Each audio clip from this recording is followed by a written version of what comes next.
Thank you, Olivier. I think we're now even as far as tech debt goes, so thank you very much. And thanks to everyone here who joined today. This is really exciting. It's my first time at NorthSec. I talked to Olivier about it last year at CypherCon. I was like, what? It's this big and it's where? That sounds amazing. And you have amazing bagels. So the bagels are about like 49% of the reason I'm here and 51% is to Olivier. So I'm very excited about the bagels though. Welcome aboard the CVSS Bonsecours. Our first stop is to be the island of vulnerability management, a wild place first settled by hackers, now congested by warring tribes, each selling magic ointments and that they claim will protect your ship from ghosts, whirlpools, termites, and giant squids. So we're going to visit these tribes, compare their wares, identify their products, and figure out which ones just leave you greasy and poor. So it's a little bit critical of the vulnerability management industry, if you can't tell. So I spent most of my life doing vulnerability research in some form, doing pen test work, breaking into stuff, writing security tools, writing exploits. I created a Metasploit project back in 2003. Probably wrote 300 or 400 exploits then, and I've just written tons of vuln checks and things like that since then. So this is an area I've spent a whole too much of my life caring about, and I feel like it's not in a great state today, and I wanted to kind of show you the how and why. But the end goal of all this is for you to be able to benchmark your own tools. So I want you to take a hard look at the tools you use for vulnerability management, vulnerability scanning, and be able to kind of call the BS where you see it and get a sense for where the gaps are in your own environment. So I like to imagine my organization's security is like a battleship. And not in a fun way, but more as you're in the middle of a rough sea, and if you're not constantly maintaining it, you will drown immediately. Why? Because the internet is effectively a very hostile place. If you just put a system on the internet, whether it's a device, whether it's software, and you just leave it alone for 5 years, it won't be there anymore in 4 years. Like one way or another, it's get hijacked, broken into, taken over, destroyed. It's a constant environment full of stress. Things are constantly trying to attack it. All the software you're using is constantly being taken apart. It's falling apart. New vulnerabilities are being found. But effectively, if you do nothing at all, your default is to die on the internet. And that means that if you're not doing a lot of work every day, you're falling behind. So if you're on a huge, large funded organization with a massive security budget and like 30 different security tools, the battleship analogy may not work as well. Instead, you tend to have a little bit of a smaller boat. And you tend to not really see all the threats that you hear about in the news. You kind of hear about these APTs with spooky names and see these like 20-foot transformers at security conferences. You hear all this ridiculous news about these different actors and salty typhoons and caramel delicious typhoons and everything else in between. And you have to kind of do your best with what you have. So it's really hard to tell, like, do those threats affect you? Are you even in the same league as a target as these firms who are in the news all the time? And do you have to care about the same sets of vulnerabilities? But end of the day, your job is not to just do security all day long. Your job is to enable your company or organization to do whatever its job is, right? Do you make donuts? Do you make bagels? Do you run a school? Whatever it is you do, that needs to be your focus, and your job as a security person is to help support that focus in the safest way possible. So we can't just spend all of our time chasing ghosts. So if you're looking for building out some tooling and building out a vulnerability management program, you look around, you figure out what budget you have, you find a vendor, you look at it, you make sure it seems to do the thing it does, and then you deploy it. And then hopefully it works the way you're supposed to. Now the challenge is you may do a good job of testing out the tool on day one, but you're not going to go retest the entire tool from scratch every 3 days.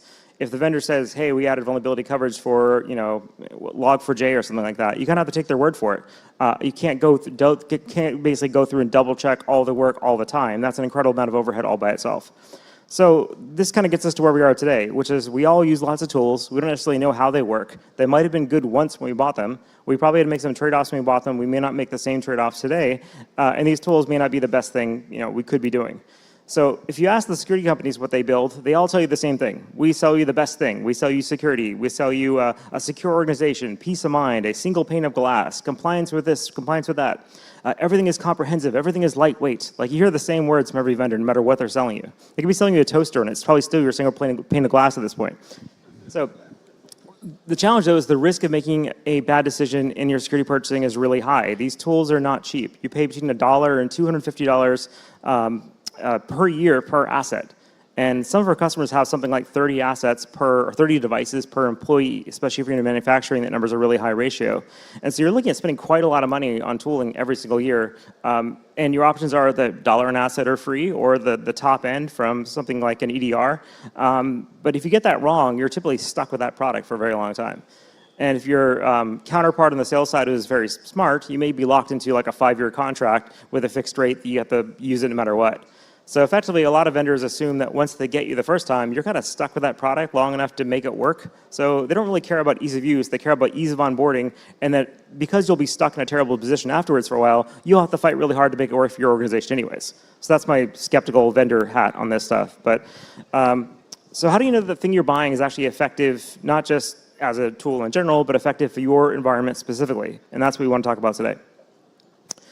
So in a normal market, you'd have extensive independent benchmarks. You'd be able to go to consumers' vuln reports, and you get a list of all the vuln scanners, how they work, and which ones have an Amazon affiliate link. And you'd be able to go through and figure out, okay, these ones work well for this, these work for that. But we don't have that. There's no independent benchmark firms that have survived that have done vuln management testing, and there's a reason for that. But instead, what we have right now are advisory firms like Gartner, Forrester, IDC, GigaOM, et cetera.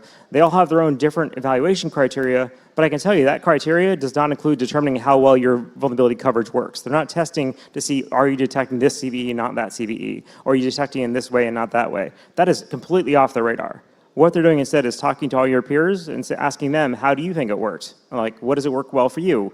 The challenge is if you're using either the analyst model or the peer model, and nobody's doing a benchmark of it, nobody has the right answer. You don't have any ability to answer the question, does this tool effectively find the vulnerabilities in this scenario that I have? Can it do unauthenticated scanning for the majority of vulnerabilities that affect my environment?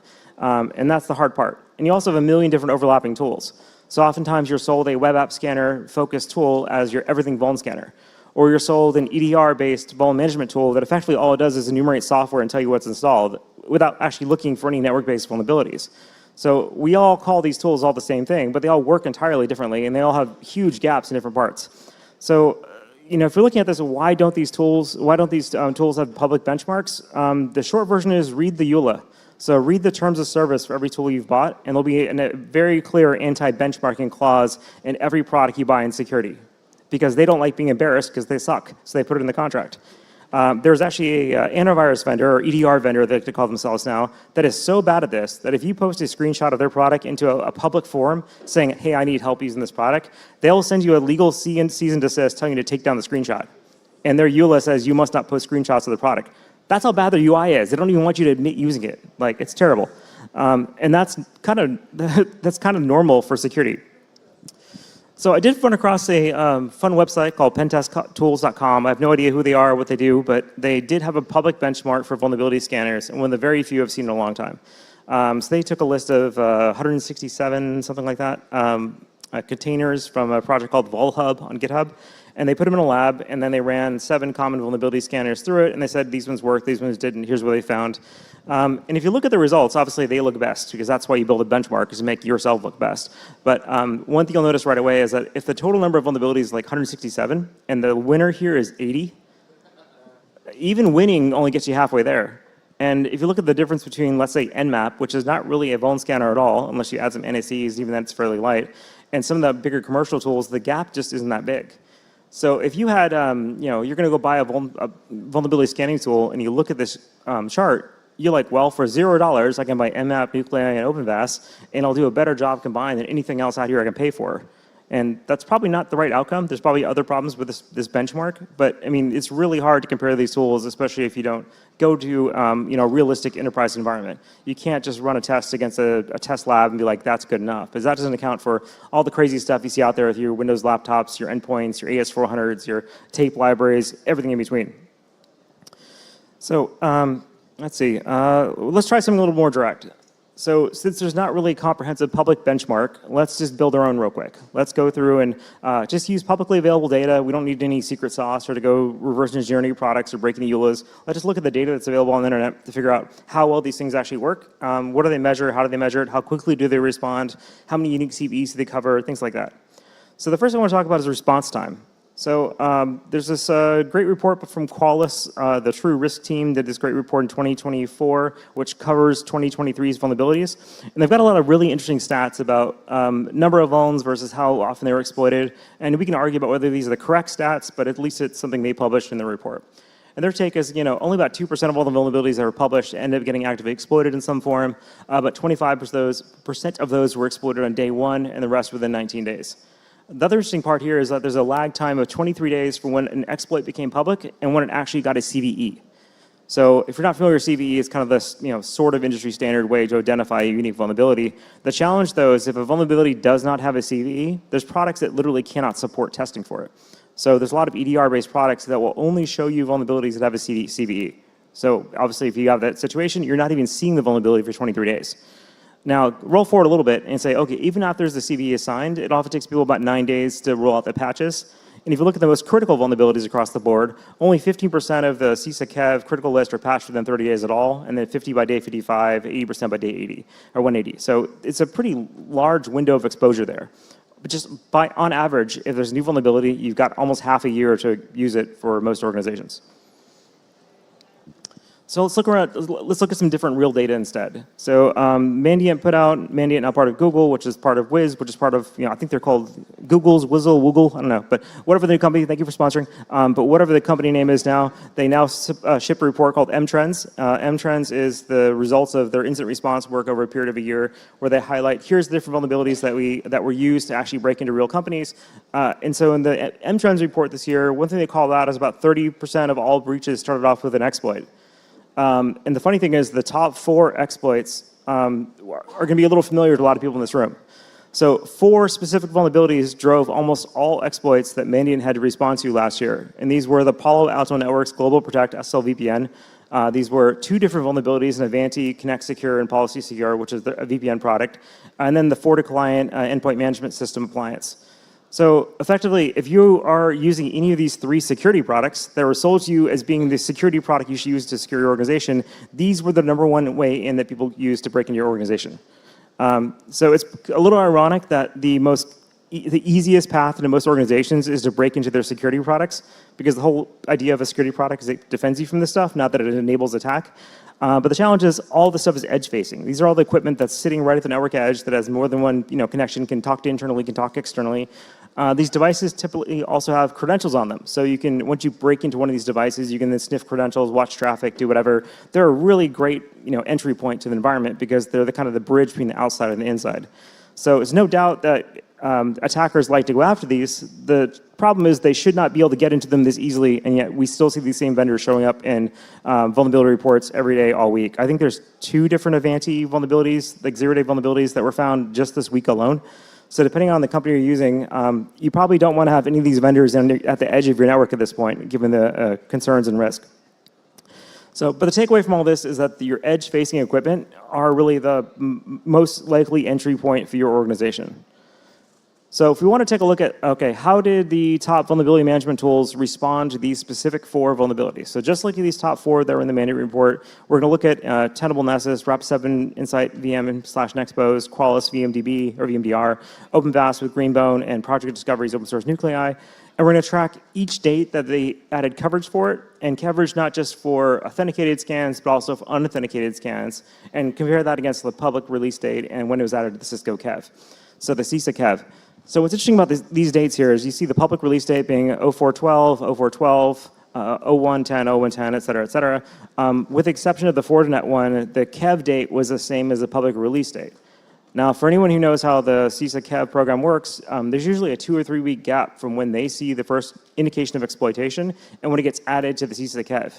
So the public date that you're seeing here is after at least 2 weeks of exploitation had already occurred. So folks are already getting popped for 2 weeks straight before it even shows up on the map here. Now we're starting at basically -2 weeks. So if you look at like Tenable, for example, they covered the Palo Alto Networks 2024 3400 CE unauthenticated on 5/21. So more than a month after it was released. So I consider that late. Like if you're more than a couple weeks out from a vulnerability this important, that again already had 2 weeks of time even before you start tracking it, that's probably a failure. So in this case, unauthenticated coverage 2 weeks after it's out for a really easy bug, that doesn't really count as coverage. And if you go all the way down the line there kind of vertically for unauthenticated coverage of Tenable, you'll see the last line there is red. They did not ship any authenticated coverage whatsoever for the Fortinet vulnerability that doesn't require authentication. Now, if we go look at the next column over, that's Tenable's authenticated coverage. This means you can actually log into the computer, you can use SSH, you can use SMI, API, whatever. And if you have credentialed access to the machine, they covered the first one on 4/12, which is what you'd expect. Then they covered the other 2, basically they didn't have to ship coverage for the other 2 at all because they had unauthenticated checks for it. And then lastly, they did have a coverage for Fortinet within about 2 days. But again, it was authenticated coverage only. So unless you happen to have the right credentials for the right appliance, those scanners wouldn't have reported it. So I'm picking on Tenable here, but if you look across the board, it's all pretty consistent. Funny enough, the most responsive tools here are the free ones. So Nuclei did almost the best job across the board, and you don't have to pay $1 for it. They were also really late with the very last vulnerability. They covered that in, November 30th there, when the bug was found in March 23rd. So you got about 8 months gap right now. But you also see about a 7 or 8 month gap, actually longer than that, sorry, 9-month gap with Qualys' unauthenticated coverage. So on the flip side, the commercial tools that charge you an arm and a leg are not necessarily doing better than the open source free projects, at least for these critical 4 vulnerabilities. So this looks pretty horrible. You would think that the 4 most exploited vulnerabilities that were in the management report were going to be treated a lot more seriously by your top of the industry vulnerability management products. Instead, what we see is that the open source tools did a pretty good job, and there's some pretty big gaps across the board on the commercial side for what they actually covered. So the question is okay, is there something just about these particular vulnerabilities that are different, or were these just outliers? Let's go pick a random new one for fun. Let's go look back a little bit, just a little bit more of a clarify here. But if you look at the teal columns, those are the ones we really care about. That's unauthenticated coverage and the timeframes that were required for it. So Qualys and Nuclei actually got coverage for all of them, but they were a little bit late at that coverage. That's why it's not a perfect score here. So let's go look at a different vulnerability that's more recent, something from the last couple months, and see whether these results here are just an outlier for some reason or another. So you'll notice that a lot of the devices we're talking about tend to be a 1U appliance sitting in a shelf someplace with a whole bunch of network ports on it, and that's a reason for that, right? Those are your edge devices, VPN concentrators. In this case, we're talking about a sonic wall firewall, kind of same difference. It's got an outside port, it's got some inside ports, it's got some VPN functionality. It was also exploited through a zero-day vulnerability for quite some time before any public notice was come up. So in this case, what happened is the Microsoft Threat Intelligence Center noticed someone actively exploiting sonic wall appliances. So they're just watching people just tear these up, go through this stuff. They eventually figured out what's going on. They reach out to Sonic Wall. Sonic Wall says, oh crap, let's go fix it. Some amount of time goes by. They eventually release a patch and advisory on January 22nd. And then CISA adds it to the known exploit list on January 24th. So this timeline seems okay, except for we have no idea how long it took to go from steps 1, 2, and 3 until we got to the ones below that. Now, knowing both Microsoft and SonicWall, these were probably multiple months. There were likely at least 2 or 3 months from when Microsoft saw people getting exploited and when they even told SonicWall about it, and it probably took SonicWall at least a month or 2 to get a patch out. So just because you see an advisory coming out on 122 with here's all your stuff, doesn't mean that that vulnerability hasn't been out there for 3 or 4 months being rapidly exploited in the wild. So now that it's on the CISA KEV list, now more people have to care about it. And this was a little bit interesting because there's about 3,500 machines on the internet that look like they're affected, but because this vulnerability only affected the secondary management interface that's typically not exposed to the internet, it's on port 84043 instead, there's only about 90 of them on the internet that are actually exposed. So it's a relatively small number of exposures, but I thought it'd be a good example of this type of vulnerability, mostly because it's really recent too. So if we dig around a little bit, okay, how did the different products respond to this Sonic Wall Zero Day? Tenable created a technology-based query. They say, we can't find the vulnerability, but we can give you a query in the current product to find you all instances of your Sonic Wall appliance. So that's okay. Similar, we did something similar at Run Zero. We said, here's how you can find all your AMCs, CMCs really quickly so you can get ahead of it and start mitigating it, even when there's not really a patch available yet. Just we want people to start get running with it. Greenbone put a checkout for OpenVAS. That was great. So nice to see that. Tenable put a direct checkout, and then Rap7 put a direct checkout. So you may notice there's a vendor missing on this list. So if we look into a little bit, so what's missing? Well, one, Qualys just totally skipped it. Qualys said, nah, I'm good. So Qualys, weirdly enough, had covered every other Sonic Wall vulnerability up to date with a reasonable amount of time and decided they just didn't care about this one. So this is one that's been actively exploited for possibly months. That's on the CISA KEV list that just completely fell off the radar. No one bothered covering it even today. So it's been, 3, 4 months now since this came out, and there's still no coverage from Qualys. Tenable's check is funny because even though they were really fast to get a checkout, it's not on by default. So if you just have a normal Tenable scan, you click go and scan, it's not going to find the bug. Or you're going to say, oh, it didn't find it, therefore I'm not vulnerable. In reality, you have to turn on the thorough and paranoid checks if you want it to run at all. So the non-default setting issue here sucks because it means even if your product has coverage for something, you're not just going to get that coverage unless you go look at every specific check and turn on the exact field for it.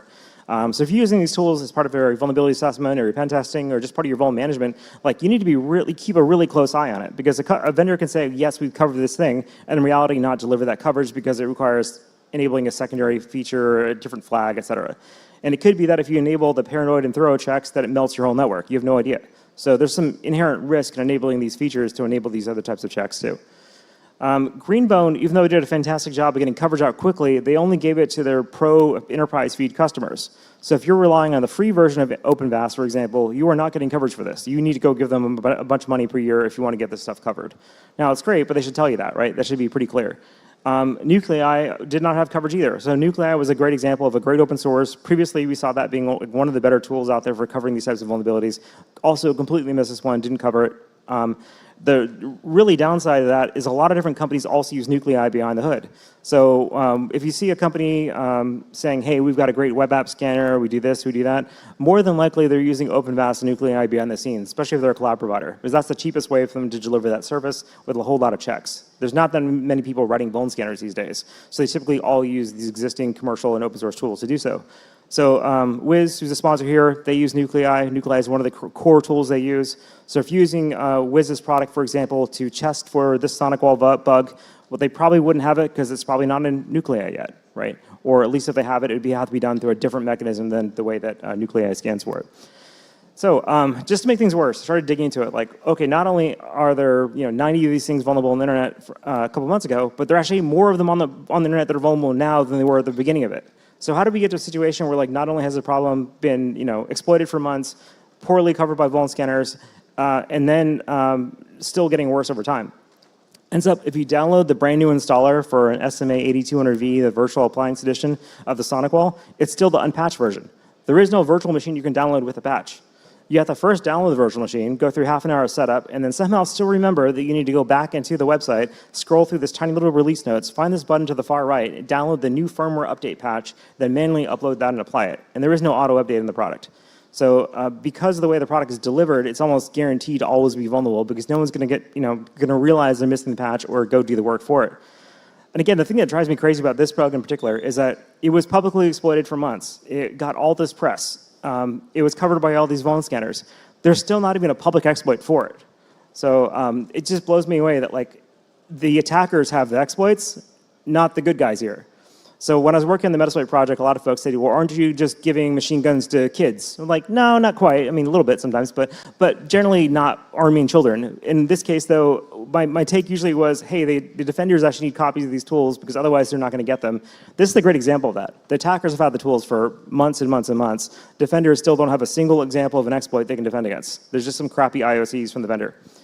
So sorry for the little long-winded rant on this one, but just to give you an idea, like the type of coverage problems we found with these Mandiant M-Trends top 4, they seem to apply pretty consistently to all the new burning tire fire edge device vulnerabilities. We're just not doing a good job as an industry, either on the open source side or on the commercial side, of responding to these things correctly. So if you're trying to win the race, and every new 0 day on the internet is a race, basically. You're racing against the attacker to fix your system before they compromise your stuff.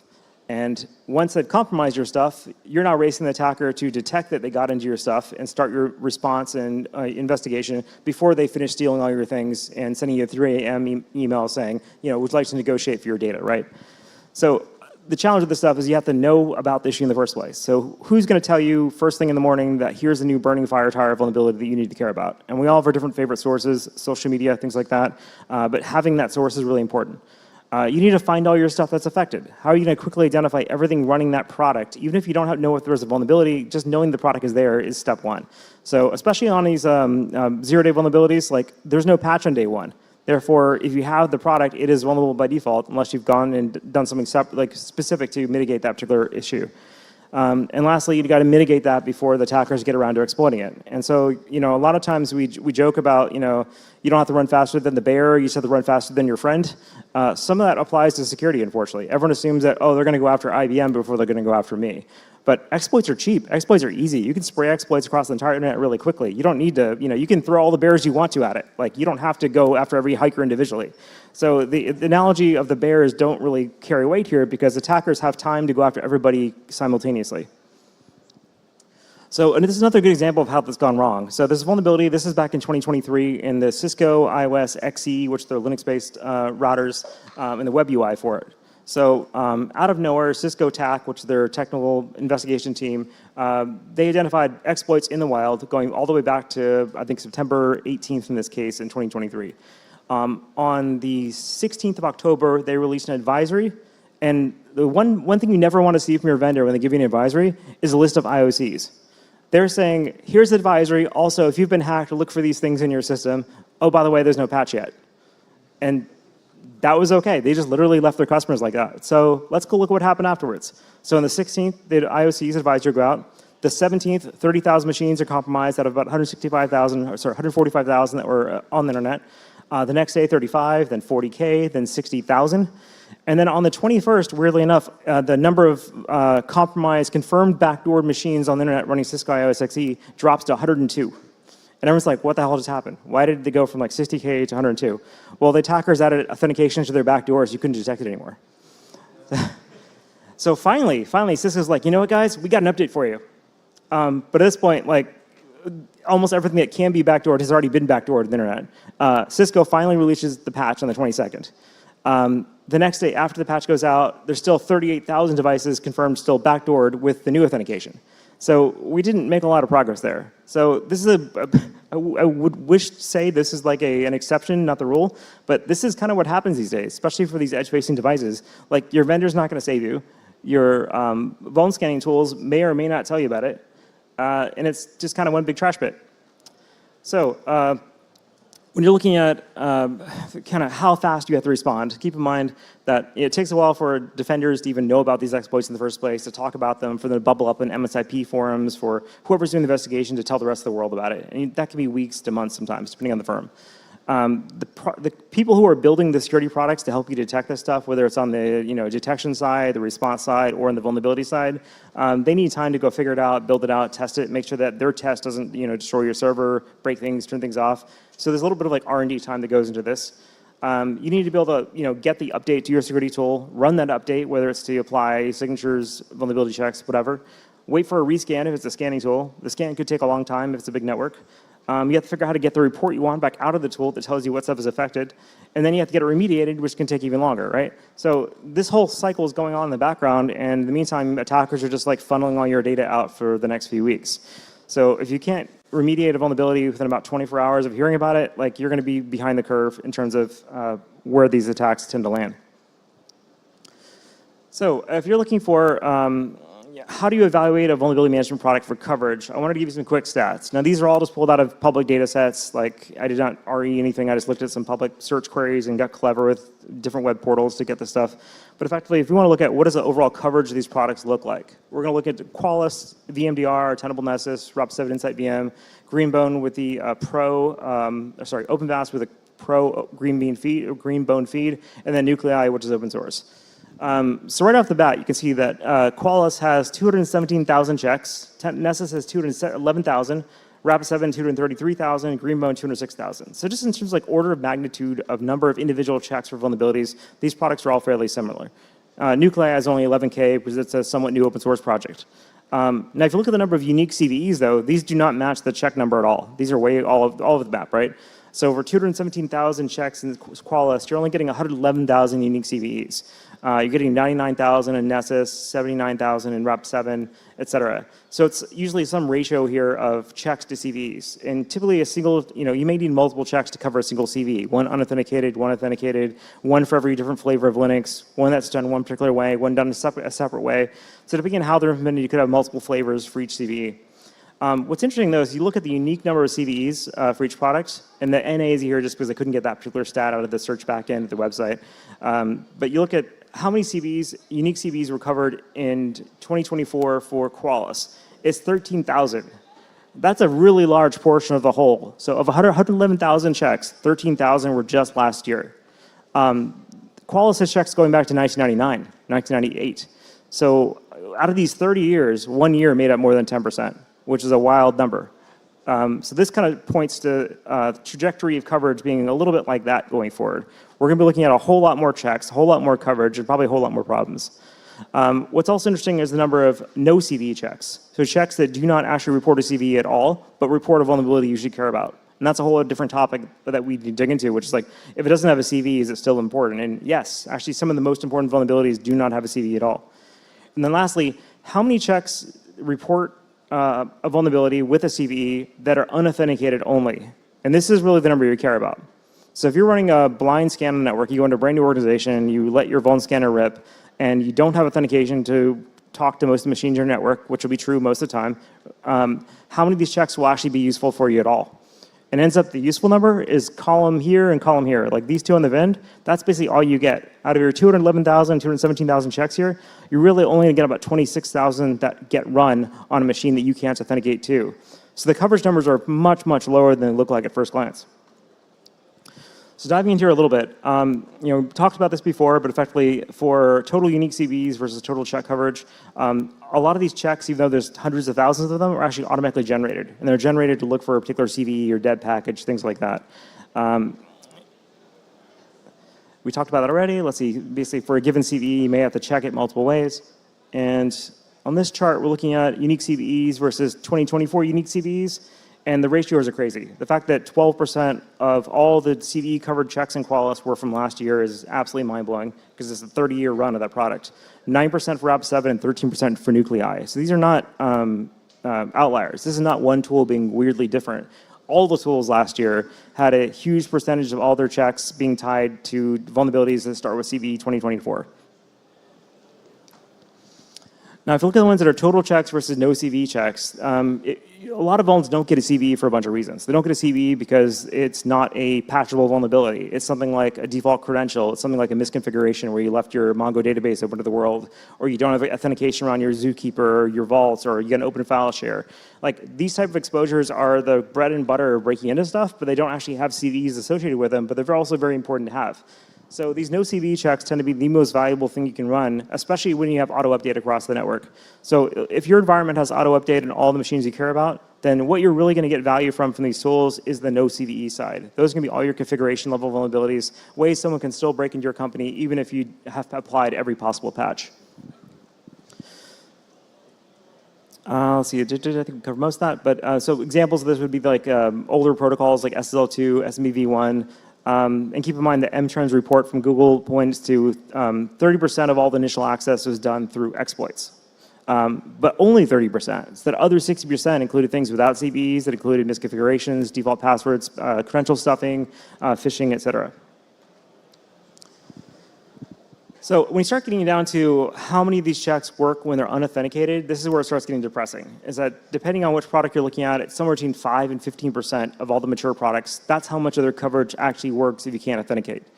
Now keep in mind that in many environments, about 60% of all the assets in the network do not accept authentication. They will not accept your domain credentials. They will not accept your SNP. They will not accept something else. That's because they're an HVAC controller. They're a type of switch or product that doesn't have authenticated enumeration. It could be a Windows device that's managed by a vendor. Therefore, it's not part of your domain, so you don't have a domain trust for it. These are all reasons why your authenticated checks will not work in these products. Now, the biggest problem with vulnerability management products that do authenticated scanning is when they cannot authenticate to the system, they don't tell you that very well. They may tell you as a little informational vulnerability at the very bottom saying, this product, I couldn't log in. They're not saying, we missed these 10,000 vulnerabilities because we couldn't log in. They just say we couldn't log in. So that's the challenge. These don't stick out like a bright thumb when they're not doing their job correctly. The only kind of shining example here is Nuclei. Nuclei is really built for unauthenticated first. And so you can see 10K of their 11K don't require any kind of authentication or local access to run. So if you really like vulnerability stats and you want to argue about how they're scored and stuff, Todd Beardsley is here. He's doing a talk tomorrow at 11:30 in the same room. And you can yell at him and argue with him about what a CVSS score is or EPSS and how predictive it is, things like that. But I'm not going to go into it too much here because we've got much better speakers for that stuff. So instead, I want to talk a little bit about the different methods of detection and why they matter. I'm actually a little over on time, so I'll go a little bit quick here. But let's see, the short version is you got a bunch of ways to detect stuff. You can detect things through agents. You install an agent, then query it. You can detect it through authenticated connections like WMI, SMB, SSH. You can do things like dissolvable agents where you upload a binary through PSExec and you run that binary that returns some vulns. And then you've got unauthenticated network scans at different levels of safety. And then finally, you got passive traffic analysis. Now, the really short version is your agents are great, except for they can only look at the things on the device itself, and they don't tell you about the network context. So you probably want an agent on everything you possibly can, but you probably also want a network scanner because you need to figure out, are those things that you found on that agent actually reachable from elsewhere? Are there other security controls that are mitigating that particular vulnerability, should you care about it, et cetera? So the thing you really don't want to see in a agent-based report is that it's only reporting out-of-date software. If it's only reporting missing patches, it means your local agent-based scanner is not particularly very good. It's not looking for configuration vulnerabilities. It's only looking for missing software updates, in which case it's almost useless. If we start looking at authenticated scans, the scary thing about authenticated scans is that, one, they spray your password across the network everywhere. So one of my favorite things to do as a pen tester is start responder.py, run that in the background, then do all my stuff, and then collect all the passwords for the vuln scanners in the meantime, and use that to own all the boxes. And there's different mitigations you can use for that, but people screw it up all the time. It is very common to be able to steal your vuln scanner's credentials from an active vuln scan and then use it against the entire environment as part of your pen test. And I love that trick. It works great. But the scariest part about running these tools is when you get the could not authenticate or the end of life warning. Either one of those means that the scanner was entirely blind. It could not figure out what to report. If you look at the unauthenticated scans, the scariest result there is that you do a scan, the first comes back with 100 machines. You do a second scan, it comes back with 75 machines. You go, well, crap, we just lost 25 machines somewhere. We just killed an entire switch or part of the network or whatnot. So that's usually what you keep an eye out for in unauthenticated. In the case of passive analysis, I mean, passive is great and then it's really safe. The downside is it just doesn't do anything. You have to wait for those devices to speak the protocol that would indicate the vulnerability. And there's almost no traffic that a device will speak by default can be useful for fingerprinting vulnerabilities across the board. Unless you're seeing east to west traffic in OT and it happens to include the firmware version, there's really not what you can do there. So passive traffic-based vuln analysis, it's just, you kind of have to wait months to get good results out of it, and that's why it's not particularly effective. So with passive, the scariest thing is not seeing certain hosts because it means you're missing a span port and therefore you don't see the traffic. So, wrapping this up real quick, you kind of need to know the strengths and weaknesses of all the tools in your arsenal. You really want to have at least one agent-based vuln management source in every device wherever you can get away with it. You also want to have at least one network-based source to be able to say, is that service reachable? Can I actually get to it? Is it a configuration bug? Is there an open file share? You want to know which machines do not have an agent or do not accept your authentication. Those are going to be the big gaps in your environment. You need to keep track of this really closely. Depending on what scanner you use, they report that status differently. Typically, you search for a certain QID or plugin ID indicating it could not authenticate, and that's your most critical thing to go respond to, is make that work. Verify that the default settings actually cover the vulns you think they do. There's some great ways to do that. If you go to the Tenable website, click on plugins, click the settings, it'll give you a list of all the ones that are on by default, not on by default, so you can get a sense for that pretty quickly. And lastly, doing a tabletop exercise helps. Like, okay, new vulnerability comes in for product X on our edge. How are we going to respond to it? Historically, how well has this vendor responded to that? What do we do internally? If you like tabletop stuff, I definitely recommend checking out Wendy's keynote tomorrow. She'll do a fantastic job of walking through all the cool things and doing tabletops. And with that, thank you very much.